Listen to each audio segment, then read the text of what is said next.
மகாபாரதம் உண்மையாவும் இருக்கலாம், பொய்யாவும் இருக்கலாம். அந்த விவாதத்த தாண்டி, அதுல நம்ம லைஃப்க்கு தேவையான நெறைய லெசன்ஸ் இருக்கு. அத பத்தி பேசலாம்.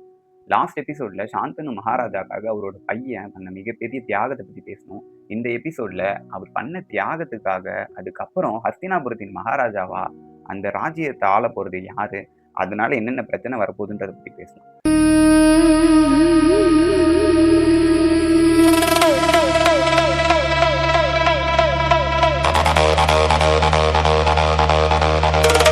மகாபாரதத்துல உண்மையான பிரச்சனை என்ன தெரியுமா? பாண்டவர்கள், கௌரவர்களோட சண்டை மட்டும் கிடையாது. பல ஆண்டுகளுக்கு முன்னாடியே இந்த பிரச்சனை ஆரம்பிச்சிருச்சு. அரியணைக்கு யாரு வாரிசு? இதுதான் பிற்காலத்துல மகாபாரதம்னு ஒரு முழு கதை உருவாகுறதுக்கு காரணமாகுது. பீஷ்மர் அவரோட அப்பாக்காக இலக்கிய வரலாற்றிலேயே மிகப்பெரிய தியாகம் பண்றாரு. அவர் அரியணையை விட்டு குடுத்துறாரு, திருமணத்தை விட்டு குடுத்துறாரு, அவரோட சந்ததிகளையும் விட்டு குடுத்துறாரு. இதனால மகாராஜா சாந்தனுக்கும் சத்தியவதிக்கும் கல்யாணம் நடக்குது. சில ஆண்டுகளுக்கு பிறகு அவங்களுக்கு 2 குழந்தைங்க பிறக்குறாங்க. சித்ரங்கதன், அப்புறம் விசித்திர வீரன். இப்போ எல்லாமே சரியாயிட்டது மாரி இருக்கு. அரண்மனைக்கு வாரிசு இருக்காங்க. வம்சம் பாதுகாப்பா இருக்கு. ஆனா விதி வேற பிளான் வச்சிருக்கு. காலம் யாரையும் விட்டு வைக்காது. அதே மாரி சாந்தனுவையும் விட்டு வைக்கல. ஒரு நாள் சாந்தனு மரணிக்கிறாரு. அவரோட மரணத்தினால முழு ஹஸ்தினாபுரமே துக்கத்துல இருக்கு. சரி நெக்ஸ்ட் என்ன பண்ணலாம் அப்படின்னு பார்க்கும்போது, சித்ரங்கதன் ஹஸ்தினாபுரத்தின் மன்னர் ஆகுறாரு. அவரு மிகப்பெரிய போர் வீரர், துணிச்சல், தன்னம்பிக்கை எல்லாமே இருக்கு. ஆனா வாழ்க்கையில அது மட்டும் போதாது. நம்ம இத மாடர்ன் டேவோட கனெக்ட் பண்ணி பார்ப்போம். நம்ம நெறைய டைமு பெரிய பெரிய கம்பெனிஸ்க்கு இவரு தான் சிஇஓவா வருவாரு அப்படின்னு எதிர்பார்த்துக்கிட்டு இருப்போம். ஆனா திடீர்னு ஒரு ஆக்சிடென்ட்ல மாட்டிப்பாரு. இல்லாட்டினா பெரிய நோய் வந்துரும். இல்லாட்டினா ஏதோ ஒரு எதிர்பார்க்காத சம்பவம் வந்துரும். அதுக்கப்புறம் சக்சஷன் பிளான் அப்படியே மாறிடும். அதனால தான் இன்னைக்கும் உலகத்துல மிகப்பெரிய நிறுவனங்கள் கூட சக்சஷன் பிளானிங்க்கு அதிகமா முக்கியத்துவம் குடுக்குறாங்க. ஒரு தலைவர உருவாக்குறது போதாது. அடுத்த தலைமுறையும் உருவாக்க வேண்டியது நமக்கு ரொம்ப முக்கியமான ஒண்ணு. நம்ம ஃபேமிலில நமக்கு அப்புறம் யாரு அப்படின்றத ரொம்ப கிளியரா ஆல்ரெடி டிஃபைன் பண்ணி வச்சுக்கோங்க. ஏன்னா, ஒரு குடும்ப தலைவரா இருக்கவரு வெளியில ஏதாவது கடன் குடுத்திருப்பாரு. நம்ம தான் இருக்கோமேன்ற நம்பிக்கையில அத பத்தி ஃபேமிலில யார்கிட்டயுமே சொல்லாம இருந்திருப்பாரு. யாரோ ஒருத்தவங்க கிட்டயாச்சும் சொல்லி வைங்க. ஏன்னா, நம்ம கஷ்டப்பட்டு சம்பாரிக்கிறதே நம்ம பசங்களுக்கும், நம்ம ஃபேமிலிக்காகவும் தான். நமக்கு அப்புறம் அது யாருக்குமே இல்லாம போகுறது நம்மளோட உழைப்பு முழுமையா வேஸ்ட் ஆகுறதுக்கு சமம். இப்போ ஒரு நாள் சித்ரங்கதன் போர்க்களத்துல உயிரிழந்துட்டாரு. அவருக்கு இன்னும் திருமணம் ஆகல, குழந்தைங்களும் இல்ல. அதாவது அவருக்கு அடுத்த வாரிசே இல்ல. ஹஸ்தினாபுரம் திரும்பவும் அதிர்ச்சியில மூழ்குது. இந்த ஃபேமிலிக்கு எப்பப்பலாம் பிரச்சனை வருதோ, பீஷ்மர் முன்னாடி வந்து நிக்கிறாரு. அவரு சித்ரங்கதனோட இறுதி சடங்க முடிச்சுட்டு அரச நிலைநிறுத்துறாரு. மக்கள அமைதிப்படுத்துறாரு. திரும்பவும் ஒரு முறை அவரு தியாகத்தின் பாரத்த சுமக்குறாரு. இத மாடர்ன் லைஃபோட கனெக்ட் பண்ணி பாருங்க. ஒவ்வொரு ஃபேமிலிலயும் எப்பப்பலாம் பிரச்சனை வருதோ, அந்த ஃபேமிலில இருந்து ஒருத்தவரு அந்த பாரத்த சைலன்ட்டா சுமந்துட்டு இருப்பாரு. எல்லாருமே துக்கத்துல இருப்பாங்க. அந்த குடும்பத்த அடுத்தது எப்படி வழிநடத்தணும் அப்படின்னு யோசிச்சுட்டே இருப்பாரு.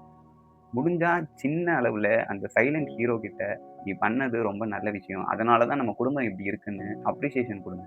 அதே மாதிரி பீஷ்மர் இந்த குடும்பத்தோட பாரத்த சுமந்து அடுத்த அரசர அறிவிக்கிறாரு. விசித்திர வீரன். சாந்தனுவோட 2வது மகன். ஆனா இதுலயும் ஒரு பிரச்சனை இருக்கு. அந்த பையன் ரொம்ப சின்ன பையன். ஒரு நாட்ட நடத்துறதுக்கு தேவையான அனுபவம் அவன்ட்ட இல்ல. அதனால சத்தியவதியும் பீஷ்மரும் சேர்ந்து அரச ஆரம்பிக்கிறாங்க. அதாவது அரசன் ஒருத்தவர் இருக்காரு. ஆனா உண்மையான பொறுப்பு வேற 2 பேர்கிட்ட இருக்கு. இப்போ இத மாடர்ன் லைஃபோட கனெக்ட் பண்ணி பார்க்கலாம். பெரிய தலைவர்கள் இருப்பாங்க. ஆனா செயல்பாட்டுல வேற ஒருத்தவங்க இருப்பாங்க. அதாவது ஸ்ட்ராட்டஜிய எடுத்து சொல்றதுக்கு வேற ஒருத்தவங்க இருப்பாங்க. இது இன்னும் நடக்குது.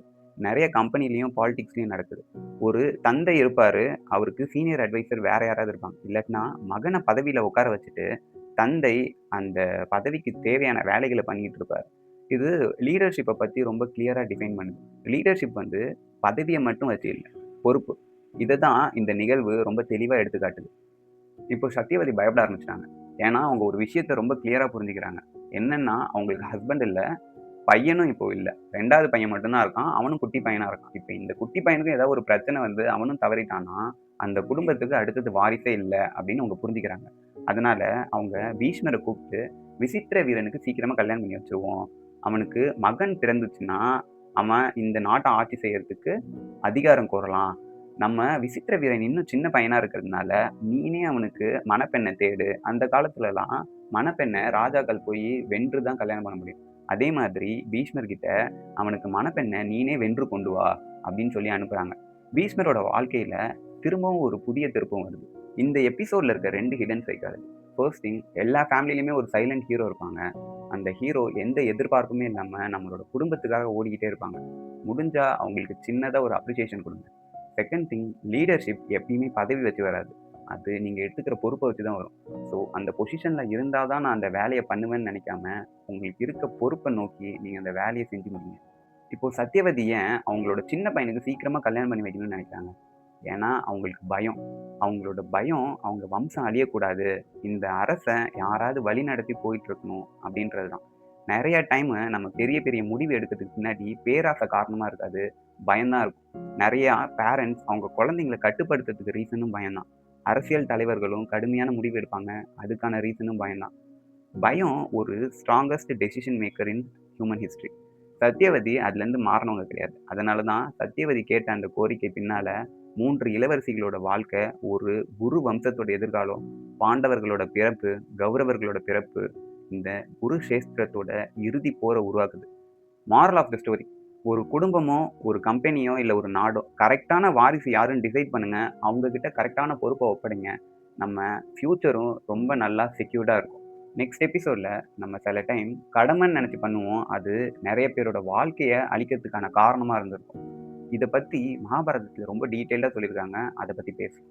நான் இந்த கதையெல்லாம் போஸ்ட் பண்றதுக்கான காரணம், இதுல இருக்க டீப்பான மீனிங் உங்களோட லைஃப்க்கு என்னைக்கோ ஒரு நாள் யூஸ் ஆகுன்றது தான். ஸோ என்னோட சேனல சப்ஸ்கிரைப் பண்ணிக்கோங்க. இந்த மாரி கன்டென்ட் நான் டெய்லி போஸ்ட் பண்றேன். Thank you.